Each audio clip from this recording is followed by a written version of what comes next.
Dear students, अब हम atom chapter के ये कुछ न्यूमेरिकल्स हैं, इनको करते हैं और बाकी न्यूमेरिकल्स भी इन्हीं तरीके से होंगे, तो वो आप खुद ट्राई करके देखना।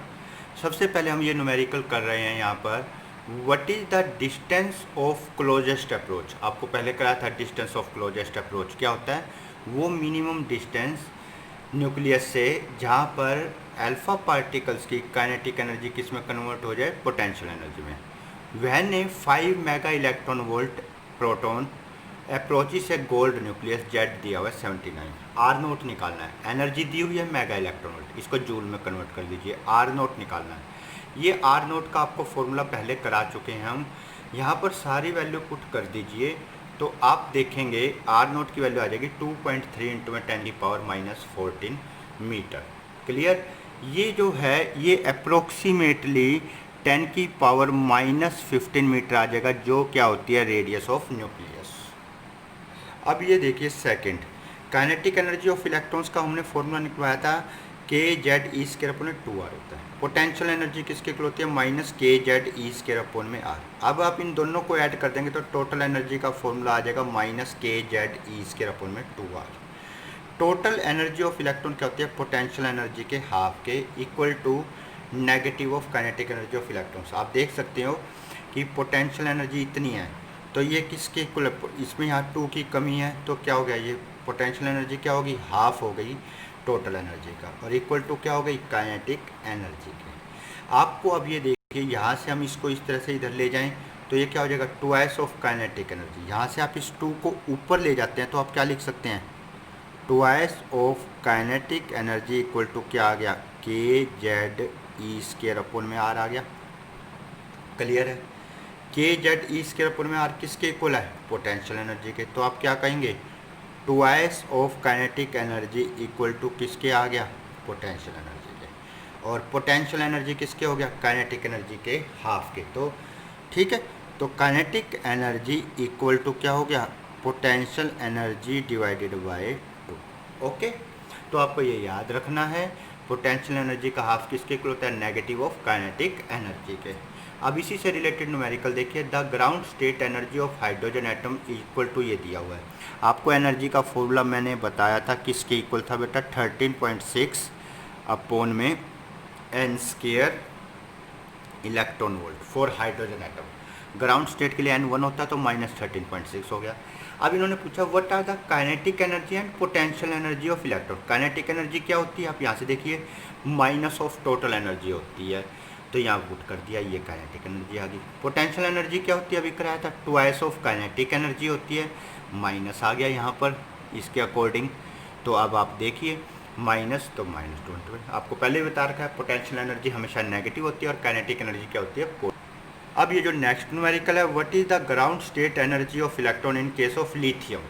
ग्राउंड स्टेट एनर्जी यानी n इक्वल टू, लिथियम के अंदर ग्राउंड स्टेट कौन सा होगा, 2 ऑर्बिट्स होते हैं, एक 1 और 2। तो उसके लिए हाइड्रोजन के लिए तो ग्राउंड स्टेट होती है n इक्वल टू 1, याद रखना। जितने नंबर ऑफ ऑर्बिट्स होंगे उतनी ही वो ग्राउंड स्टेट एनर्जी होगी। हाइड्रोजन एटम के लिए एक ही ऑर्बिट होता है, लेकिन लिथियम एटम्स के लिए कितने ऑर्बिट्स होते हैं, 2 होते हैं, n equal to 2, z equal to क्या होता है, 3। अब ये देखिए 2 इंटू 1 लिथियम के अंदर ऑर्बिट्स, पहले ऑर्बिट्स इलेक्ट्रॉन्स 2, दूसरे में कितने होते हैं, 1।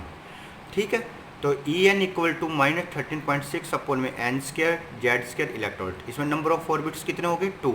तो आप सोल्व करेंगे तो कितना आ जाएगा, 30.4 electron volt. Ground state energy का मतलब क्या है, number of orbits. Number of orbits कितने होते हैं इसमें, 2। क्लियर है। और यदि जितने भी जो भी लेंगे उसके लिए जितने ऑर्बिट्स बनेंगे, 3 बनेंगे तो यहाँ 3, 4 बनेंगे तो 4 लेना। अब आप देखिए ये न्यूमेरिकल भी सेम टू सेम वैसे है। The total energy of an electron in the first excited state. First excited state कौन सी होती है, ग्राउंड स्टेट से अगली। आप कभी भी देखना, E1 तो -13.6 था, वो ग्राउंड स्टेट होती है। उससे जो नेक्स्ट होगी E2, उसको बोलेंगे फर्स्ट एक्साइटेड स्टेट। E3 को बोलेंगे बेटा सेकंड एक्साइटेड स्टेट, और E4 को बोलेंगे थर्ड एक्साइटेड स्टेट। ये दिया हुआ है। What is the kinetic energy पूछ ली, ये दिया हुआ है। काइनेटिक एनर्जी क्या होती है, माइनस होती है उसका, तो ये आप पुट करके निकाल सकते हैं। पोटेंशियल एनर्जी अभी बताया था 2s होती है, तो सोल्व कर लीजिए। अब देखिए the ground state energy of an atom दी हुई है। What is the kinetic energy of an electron in second excited state. अब देखिए सेकंड एक्साइटेड स्टेट यानी E3, E1 तो ये दे दिया आपको। सेकंड एक्साइटेड स्टेट का मतलब होता है थर्ड, n इक्वल टू 3। तो E3 इक्वल टू -13.6 अपॉन में n² होता है। आपको भी फॉर्मूला भी लिखा था, एनर्जी का फॉर्मूला क्या होता है, En इक्वल टू -13.6 अपॉन में n² इलेक्ट्रॉन वोल्ट। तो आप पुट कर दीजिए। सेकंड का मतलब n इक्वल टू 3, फर्स्ट का मतलब n इक्वल टू 2। यहाँ पुट करके आपने सेकंड एक्साइटेड स्टेट की एनर्जी निकाली -1.51 इलेक्ट्रॉन वोल्ट। और आप इसको काइनेटिक एनर्जी में कन्वर्ट करेंगे तो ये नेगेटिव होती है, उसका उल्टा होता है जो बांध के रखती है इलेक्ट्रॉन्स को न्यूक्लियस के साथ। तो ये क्या आ गई, +1.51 इलेक्ट्रॉन वोल्ट। अब ये कहता है if the electron jumps to the ground state from the second excited state, यानी E3 से वो कहाँ आ रहा है बेटा, E1 में। E3 से कहाँ आ रहा है, E1 में। Calculate the wavelength of spectral line emitted. अब देखिए n equal to lower orbit क्या हो गया 1, 3। अब इस सेकंड एक्साइटेड स्टेट आपको पता है 3, इससे कहाँ आ रहा है आपको न्यूमेरिकल में भी देख लिया है कि ग्राउंड स्टेट की बात करें। ग्राउंड स्टेट क्या होती है, n इक्वल टू 1। तो आपने ये वाला फॉर्मूला किया हुआ है, n1 के प्लेस पर 1, n2 के प्लेस पर 3। सेकंड एक्साइटेड स्टेट का मतलब 3। ये सारी वैल्यूज पुट कीजिए, लैम्डा आ जाएगा 1.02 इंटू में 10 की पावर -7 मीटर। मेरी बात समझ गए। सेकंड एक्साइटेड स्टेट का मतलब n equal to 3, E3। First excited state का मतलब n2 इक्वल टू 2, E2। अब देखिए ये इस तरह का न्यूमेरिकल मैंने पहले भी कराया था बाल्मर सीरीज के केस में। Show that shortest wavelength line in Lyman Balmer Paschen series have their wavelength in the ratio 1:9। मैंने ये आर्टिकल आपको पहले भी कराया था। जब भी शॉर्टेस्ट वेवलेंथ की बात करेंगे जिस सीरीज की भी, उस सीरीज में आपको पता है N1, लेमन में N1 इक्वल टू 1 होता है और बाल्मर में N1 इक्वल टू 2, पास्टन में N1 इक्वल टू 3 होता है। ये आप सबको पता है। जब भी शॉर्टेस्ट वेवलेंथ की बात करेंगे तो N2 इक्वल टू हमेशा इन्फिनिटी लेना है, चाहे कोई भी सीरीज हो। N2 क्या लेना है, इन्फिनिटी। और लार्जेस्ट वेवलेंथ की बात करें न्यूमेरिकल में एग्जामिनर, तो N1 तो वही रहेगा 1, 2, 3, लेकिन N2 आपने उससे नेक्स्ट लेना है। लेमन के लिए N1 1 होता है तो उससे नेक्स्ट N2 क्या होगा, 2। बाल्मर के लिए N2 लेना है 3, पास्टन के लिए लेना है N2 equal to 3 largest wavelength के लिए। तो आप ये देखिए लेमन के लिए पुट कर दिया 1, N2 इन्फिनिटी। शॉर्टेस्ट के लिए N2 हमेशा इन्फिनिटी। लार्जेस्ट के लिए लेमन के लिए N2 2 होगा, सोल्व कर लेंगे 1/r आ गया। बाल्मर के लिए N2 इन्फिनिटी होगा। शॉर्टेस्ट के लिए यदि लार्जेस्ट की बात होती यहाँ 3 आ जाता, 4/r। इसी तरीके से आप इसको करेंगे, ये 9/r आ जाएगा और रेशो आ गई 1:4:9। अब देखिए the kinetic energy of alpha particle incident on the gold foil is doubled. How does the distance of closest approach change. उतना ही रहेगा R0। काइनेटिक एनर्जी क्या कर दी आपने, क्या करा है, काइनेटिक एनर्जी डबल कर दी। काइनेटिक एनर्जी डबल कर दोगे तो डिस्टेंस ऑफ क्लोजेस्ट अप्रोच क्या हो जाएगा, हाफ हो जाएगा। ये फॉर्मूला हमने कराया हुआ है डिस्टेंस ऑफ क्लोजेस्ट अप्रोच का।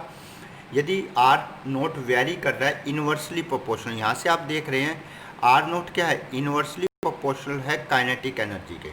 तो when kinetic energy doubled R0 is half. अब आप ये न्यूमेरिकल देखिए, इन ए जिगर Marsden experiment calculate the distance of closest approach. R0 निकालना है। R0 का ये फॉर्मूला आपको बता चुके हैं। Z दिया हुआ है, एनर्जी दे रखी है, क्लियर है, kinetic energy. Okay, before it comes momentary to rest, जब ये क्षण भर के लिए क्या आएगा, रेस्ट पर, एंड रिवर्स इट्स डायरेक्शन, वापस बैक हो जाएगा थ्रू एन एंगल 180 डिग्री। तो बेटा R0 निकालना। R0 का ये फॉर्मूला दिया हुआ है, काइनेटिक एनर्जी दी हुई है, इसे जूल में बदल दो, Z दिया हुआ है, E की वैल्यू आपको पता है 1/4πε0 की। ये सब वैल्यूज पुट कीजिए, आपका आंसर फाइंड आउट हो जाए। ये वाला न्यूमेरिकल भी पहले करा चुके हैं, इसको आपने खुद करना है। The ground state energy of hydrogen atom दी हुई है, पोटेंशियल एंड काइनेटिक एनर्जी पूछा हुआ है इन दिस स्टेट इलेक्ट्रॉन की। ये आपको फॉर्मूला पहले बता चुके हैं। अब ये वाला न्यूमेरिकल देखिए, मोस्ट इंपॉर्टेंट न्यूमेरिकल है। इस न्यूमेरिकल को ध्यान से देखिए। The energy level diagram of an element is given below. Identify by doing necessary calculation which transition corresponds to the emission of spectral line of wavelength 102 point। भाई किसकी wavelength इतनी है, ए की, बी की, सी की या डी की। तो आपको लैम्डा दिया हुआ है, आपको पता है ई इक्वल टू इसके होता है एच न्यू के, ई किसके इक्वल होता है एच न्यू के, न्यू किसके इक्वल हो गया सी बाई लैम्डा। आप सबको पता है h nu C by lambda, ये सब वैल्यूज पुट कर दीजिए। डेल्टा ई एनर्जी कितनी आ गई 12.1 इलेक्ट्रॉन वोल्ट आ गई। अब आप देखिए now from energy level diagram, now from energy level diagram -1.5 वाला ये ले लिया, इसमें से ये वाला माइनस करा जो एनर्जी आई है, ये क्या है ये आपके पास एनर्जी आ गई delta E equal to 12.1 electron volt आपको दिखाई दे रहा है।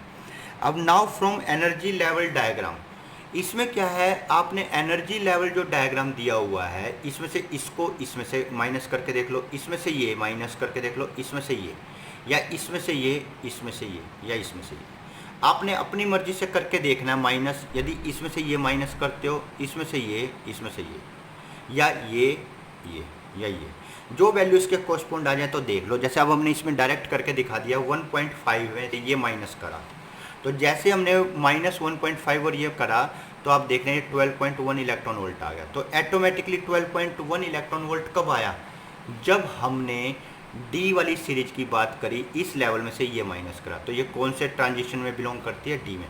आपको कभी भी इस तरह का क्वेश्चन आ जाए तो पहले आप डेल्टा ई निकालिए, जो एनर्जी आ जाए फिर जो एनर्जी लेवल दिए हैं उनमें से आपस में एक दूसरे को माइनस करके देख लीजिए। यदि वैल्यू इसके अकॉर्डिंग आ जाती है माइनस करने के बाद तो वही लेवल है, जैसे इसमें डी ट्रांजिशन स्टेट आ गई है। अब देखिए, अब ये वाला दिया हुआ है, सेम यही न्यूमेरिकल है। The energy levels of an element are given, identify by the necessary calculation, same है। Which transition correspond to the emission of spectrum, इतनी वेवलेंथ के लिए, ठीक है। वही हो गया ए यहाँ से यहाँ तक, बी सी डी। अब आपको वही काम करना है, कैलकुलेशन करिए बेटा, जैसे ये करके दिखा रहे हैं आपको। तो ये 2.5 आ गया, 2.5 निकालने के लिए आपने किसी में से भी माइनस करके देख लीजिए, ये आ गया 2.55 इलेक्ट्रॉन वोल्ट। तो 0.85 में से क्या माइनस करा 3.4। अब आपको मैं वापस उसी डायग्राम पे ले जा रहा हूँ, 0.8 में से 3.4, इसमें से ये माइनस करा तो वही वैल्यू आ गई। तो ये कौन सा ट्रांजिशंस हो गया, सी कैटेगरी का। तो इसमें से माइनस करो तो ये कौन सा कैटेगरी हो गया, सी। अब आप ये देखिए, in the ground state of hydrogen atom Bohr's radius दे दी R1, ठीक है, लोएस्ट लेवल के लिए। The atom is excited such that radius becomes कितनी होगी, इतनी। तो R1 और R2 दे दिया आपको, एक्साइटेड करा है N1 लोअर ऑर्बिट पे N1, ठीक है। Find the value of principal quantum number, यानी एक्साइटेड स्टेट में गया फर्स्ट, तो N1 के बाद क्या आएगा N2, एंड टोटल एनर्जी। तो बेटा N2 निकालना है, ये निकालना है। आपको पता है रेडियस किसके डायरेक्टली प्रोपोर्शनल होती है, n स्क्वायर के, ये फॉर्मूला पहले करा चुके हैं। आप इसको सोल्व कर लीजिए, आपस में N2 इक्वल टू क्या आ जाएगा 2, और जो एनर्जी होती है E2 इक्वल टू, ये फॉर्मूला भी पहले हो चुका है, E2 इक्वल टू क्या होता है E1 अपॉन में n square, E2 is equal to में E1 अपॉन में n स्क्वायर। ये इस तरह से लिख दिया है। वैसे आप सबको पता है En इक्वल टू क्या होता है -13.6 अपॉन में n स्क्वायर इलेक्ट्रॉन वोल्ट। तो यहाँ E2 रख दिया -13.6 और n के प्लेस पर 2 रख दीजिए, यहाँ 2 आया है तो आप क्या निकाल देंगे -3.4 इलेक्ट्रॉन वोल्ट। ओके, अब देखिए, calculate the ratio of energy निकालनी है proton emitted due to transition, ठीक है। एनर्जी किसकी निकालनी है, प्रोटॉन की ratio due to transition of electrons of hydrogen atom from its first point है second primitive energy level to the first, second से फर्स्ट, यानी E2 minus E1। Highest level से सेकंड, हाईएस्ट क्या है इन्फिनिटी, हाईएस्ट याद रखना हमेशा क्या होता है इन्फिनिटी। तो यहाँ देखिए E1 दिया हुआ है, E2 निकाल लीजिए, तो फर्स्ट एक्साइटेड स्टेट क्या हो जाएगा, first level E2 minus E1। अब इसने कहा है कि हाईएस्ट के निकाल के लिखाइए, हाईएस्ट क्या है E2 से E2 पर आना है, जो अभी मैंने आपको ये क्वेश्चंस बताया था, हाईएस्ट परमिटिव लेवल से किस पर आना है, सेकंड, फर्स्ट पे नहीं कहा है। तो सेकंड का है तो पहले आप E2 फाइंड आउट कर लीजिए, हाईएस्ट का मतलब होता है इन्फिनिटी, निकाल लीजिए, माइनस कर दीजिए, क्या आ गया 3.4। फिर दोनों की रेशियो पूछी हुई है, E फर्स्ट अपॉन में E सेकंड, 10.2 आया था, 3.4, कितनी रेशियो आ गई 3:1। ओके, ये जो नेक्स्ट न्यूमेरिकल है ये मैं आपको ऑलरेडी करा चुका हूँ पहले भी। Calculate the longest and shortest wavelength in Balmer. अब बाल्मर के लिए वाला फॉर्मूला होता है जब बेटा लॉन्गेस्ट की बात करेंगे तो बाल्मर में जैसे N1 तो 2 है, N2 3 लेना है, ठीक है। मान लो यहाँ पास्चन होता यानी थर्ड, तो यहाँ 3 होता, यहाँ क्या आ जाता 4। मान लो सबसे पहली होती लेमन, तो यहाँ 1 होता, आपको पता है, तो यहाँ क्या आता 2। तो लॉन्गेस्ट के लिए N2 हमेशा उस सीरीज के अगले वाला रखना है, नेक्स्ट। और शॉर्टेस्ट के लिए मैंने बताया था N2 हमेशा क्या रखना है, इन्फिनिटी। ये देखिए N2 हमेशा क्या रखेंगे, इन्फिनिटी, ओके। अब ये देखिए numerical, calculate energy possessed by an electron for n equal to 0। अब n इक्वल टू 0 पुट करोगे, n इक्वल टू 0 दिया हुआ है, n इक्वल टू यहाँ इन्फिनिटी लिख रखा है। वैसे तो यदि यहाँ पर आपका इन्फिनिटी है, ये लिखा हुआ है calculate the energy possessed by electron for n equal to 0। n equal to यदि आप यहाँ 0 पुट करेंगे तो बेटा एनर्जी क्या आएगी, इन्फिनिटी आएगी। n2 की वैल्यू यदि हम यहाँ क्या रखते हैं 0, तो क्या हो जाएगा, एनर्जी क्या हो जाएगी, इन्फिनिटी हो जाएगी आपकी, यहाँ 0 है, ठीक है। एनर्जी क्या होगी, इनफाइनाइट हो गई जब नंबर ऑफ ऑर्बिट्स क्या होंगे 0, ओके। अब देखिए लास्ट न्यूमेरिकल इस चैप्टर का, a 12.5 electron volt electron beam is use to excite. इतनी एनर्जी का इलेक्ट्रॉन बीम चाहिए एक्साइट करने के लिए गैसियस हाइड्रोजन एटम को एट रूम टेम्परेचर। एनर्जी दे दी आपको। Determine the wavelength and corresponding series of the lines emitted, ठीक है। एक्साइट करना है, एक्साइट का मतलब एनर्जी ऑफ हाइड्रोजन एटम का एक ही लेवल होता है, वो कितनी होती है, -13.6 होती है ग्राउंड स्टेट पे। उसमें ये जोड़ दीजिए एनर्जी जो चाहिए एक्साइट करने के लिए वो कितनी चाहिए, 1.1 इलेक्ट्रॉन वोल्ट। E1 के लिए इतनी, E2 के लिए इतनी, E3 के लिए आप सबको पता है इतनी होती है, E4 के लिए एनर्जी की वैल्यू इतनी होगी। Now the energy difference between first and third कितना है, 12.1 electron volt, nearly equal to, आपने ये मैंने क्या क्यों किया, ये 4 हमने पहले भी बताया था, आपने वो 12.5 जो दिया हुआ है वो देखना है नियरली किसके इक्वल आता है। तो आपने देखा पहले और तीसरे का डिफरेंस निकाला, फर्स्ट और थर्ड का, तो वो 12.1 आएगा बेटा। तो ये किसके नज़दीक है, 12.5 के। तो इलेक्ट्रॉन कहाँ एक्साइट हो गया, थर्ड लेवल पे। थर्ड लेवल का मतलब लेमन और बाल्मर तक की बात करेंगे, क्योंकि लेमन में 1 से 2, बाल्मर में 1 से 3। तो इस तरह से देखना पड़ेगा। यदि मान लो इस न्यूमेरिकल में एनर्जी की वैल्यू कोई और दी होती, फिर हम उसको फाइंड आउट करते, तो फिर हमें उससे पता चल जाता कि कौन सा लेवल है, थर्ड है, 4 है, 5 एक्साइटेड स्टेट है। तो अब यहाँ पर 3 आया है, तो हम 3 लेवल तक बात करेंगे। तो लेमन के लिए 1 और 2 होता है, सोल्व कर लीजिए। बाल्मर के लिए क्या होता है, 2 और 3 होता है, सोल्व कर लीजिए। बस 3 तक जाने, इससे आगे जाने की ज़रूरत नहीं है, क्योंकि आपने यहाँ देखा था बेटा ये लेवल्स आए थे एनर्जी, तो वैसे एनर्जी निकाल ली थी हाइड्रोजन की। 12.5 कब आया, जब 1 और 3 को माइनस करा तो लगभग 12.1 इलेक्ट्रॉन वोल्ट आ गया। तो कितनी एक्साइटेड स्टेट होगी, E1 से E3। अब E1 से E3 जा रहा है तो रास्ते में 2 भी होगा, तो 1 से 2 में कौन सी होती है सीरीज, लेमन। 1 से 3 में क्या होती है, बाल्मर। वो आपने ये फाइंड आउट करके दिखा दिया है, जो हमने पहले लेमन के लिए किया, और फिर हमने ये लेमन के लिए कर रहे हैं, और फिर हम किसके लिए कर रहे हैं बेटा, बाल्मर के लिए, ओके। नाउ ये चैप्टर आपका कंप्लीट हो गया है। बचे हुए न्यूमेरिकल आपने ट्राई करके देखने हैं, कोई भी प्रॉब्लम हो तो मुझे कॉल कीजिए।